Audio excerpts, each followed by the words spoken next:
We're streaming.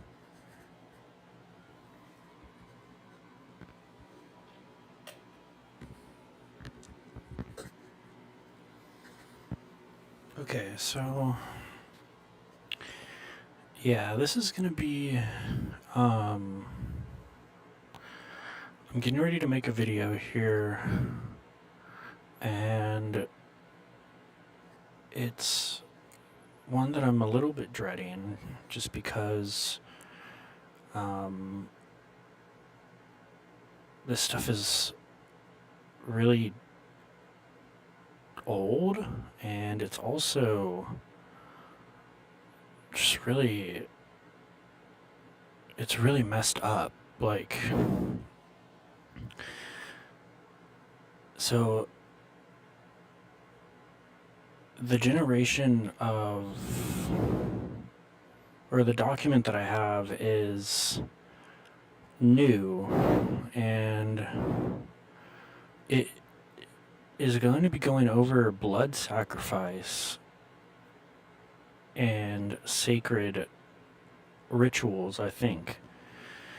I haven't fully read through the document, so what I like to do for my videos is I like to try and read them live, so you're kind of getting my reaction to stuff.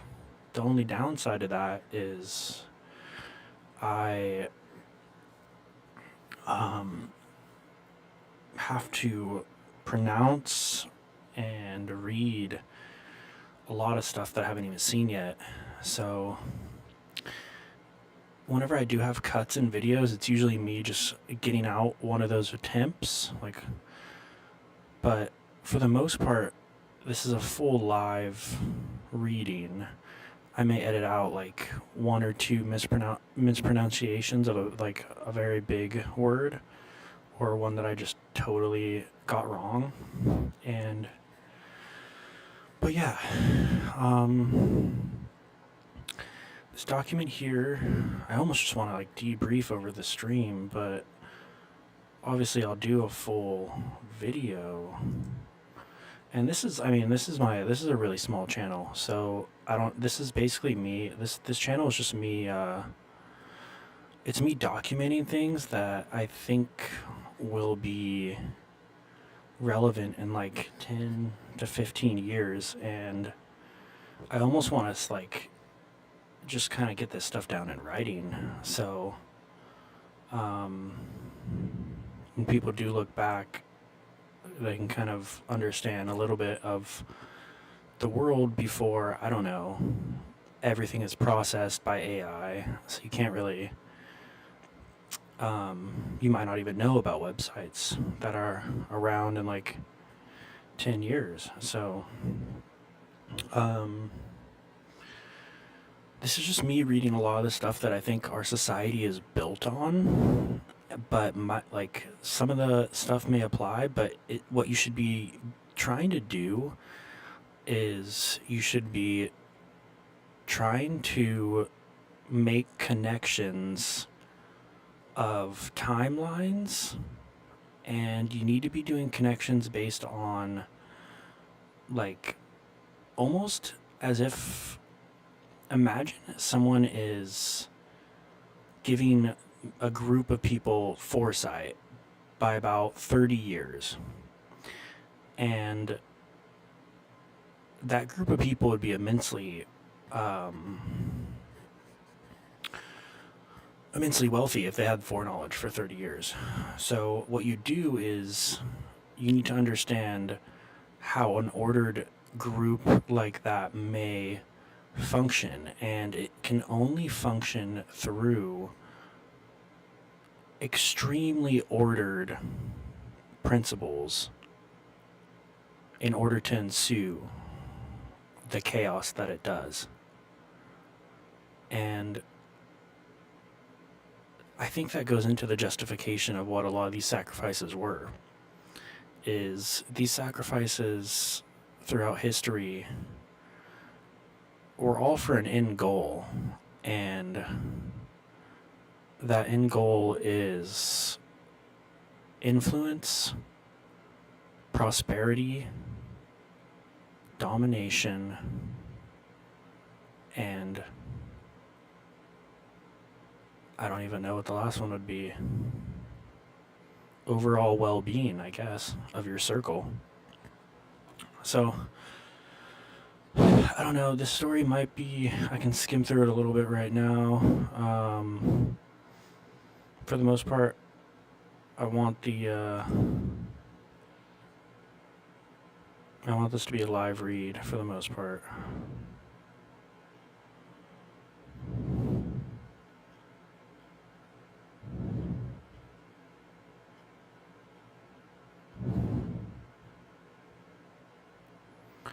But yeah, as I create videos, I'd like to just kind of get some feedback. So let me know what parts you didn't like. Let me know what parts you would enjoy seeing, or let me know what I missed or the topic that I need to go more in depth on. A lot of what I want to do is just read out a lot of information so you can kind of just listen to it and process it.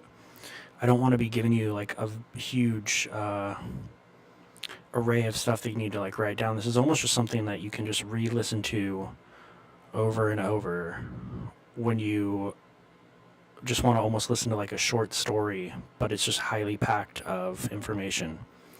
So it's basically like I'm trying to create a synopsis channel almost, but we'll be covering extremely taboo and interesting topics. I've read a lot of stuff, and I'm actually seeing a lot of stuff come kind of like line up almost in like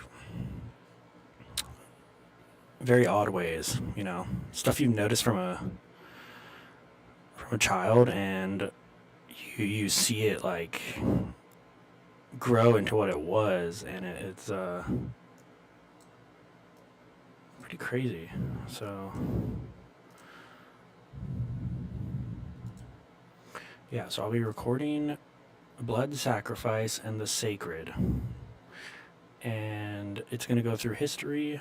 It's going to go through, I'll give you the main parts right now. It's going to be going through a historical survey of a ritual sacrifice, occult literature, and the metaphysics of exchanges across civilizations.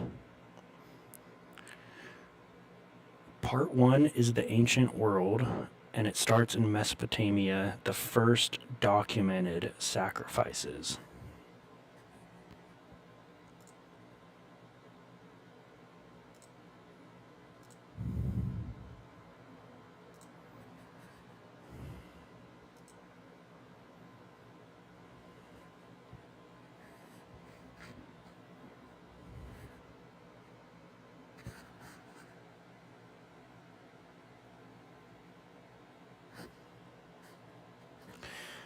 I'll read a little bit of this on stream, and then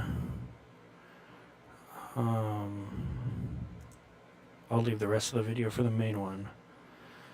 So, part 1. Or I guess I just read it through on stream, and then Mesopotamia, the first documented sacrifices. The earliest written records of ritual sacrifices come from Sumer, dating to approximately 3000 BCE. The cuneiform tablets of Nippur and Uruk describe a cosmos in which the gods created humanity for a specific purpose: to feed them. Humans existed to perform the labor of the earth and to bring offerings to the temple, so the gods would not have to toil. The Sumerian word for temple, Iana, house of heaven, describes the ziggurat as a cosmic kitchen as much as a holy place. Priests were functionaries of divine maintenance. Sacrifice was not metaphor, it was logistics.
Let man bear the yoke.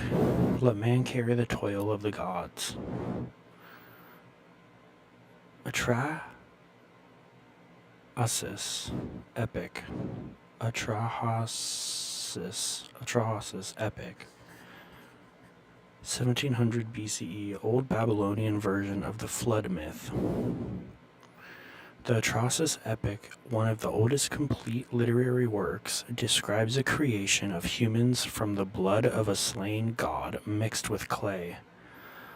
Humanity is therefore constituted by divine blood of the beginning. The sacrificial logic runs backwards. We are made from sacrifice, we owe a sacrifice. The royal tombs of Ur. Archaeological evidence from the royal tombs of Ur, excavated by Leonard Woolley, 1922-1934, provides the most vivid physical evidence of large-scale human sacrifice in the ancient Near East. In the tomb of Queen Puabi, 2600 BCE, Woolley discovered 74 bodies. Servants, musicians, soldiers, handmaidens, arranged as if they had walked into the tomb alive, drunk a poison draught, and laid down to die alongside their queen. The bodies were dressed in full court regalia. Musicians still held their instruments. The implication: the royal household believed the queen needed her full retinue.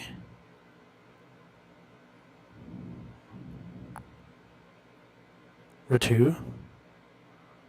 The fuck is that word?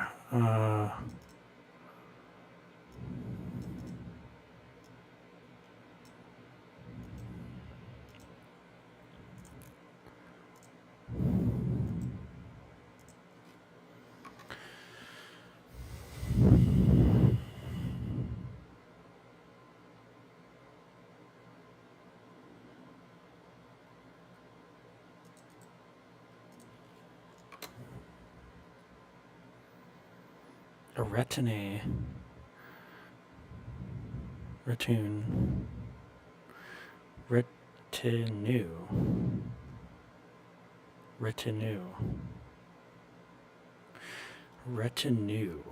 A group of advisors, assistants, or servants accompanying an important person, such as a monarch. A retinue.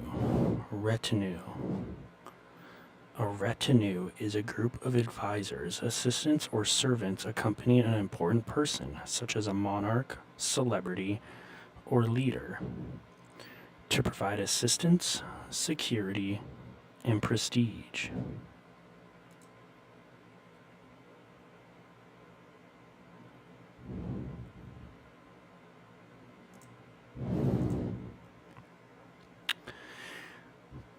The bodies were dressed in full court regalia. Musicians still held their instruments.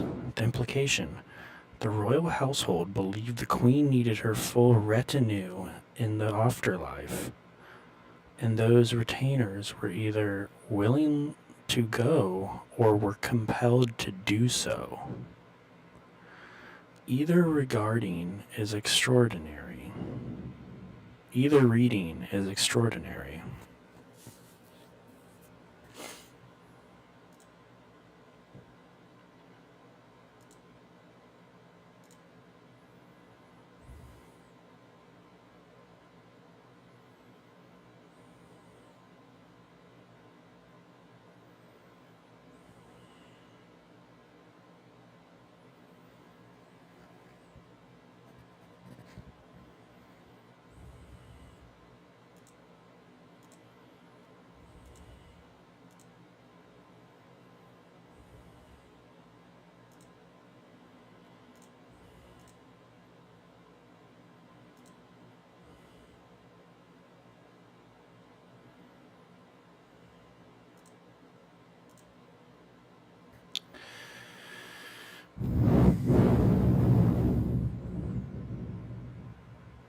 Primary source: the death pits of Ur.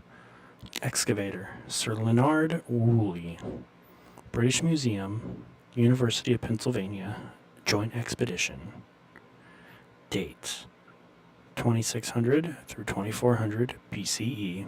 Notable finds: Tomb of Queen Puabi.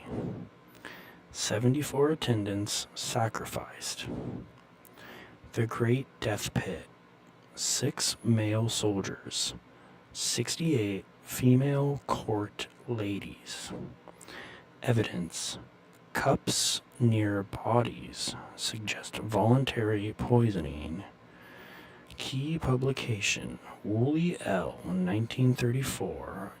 Ur Excavations, Volume 2, The Royal Cemetery. Ancient Egypt's number 2. Sacrifice, Resurrection, and the Cosmic Exchange. Okay, this looks like it's going to be a pretty good story. I will read it when I am less tired.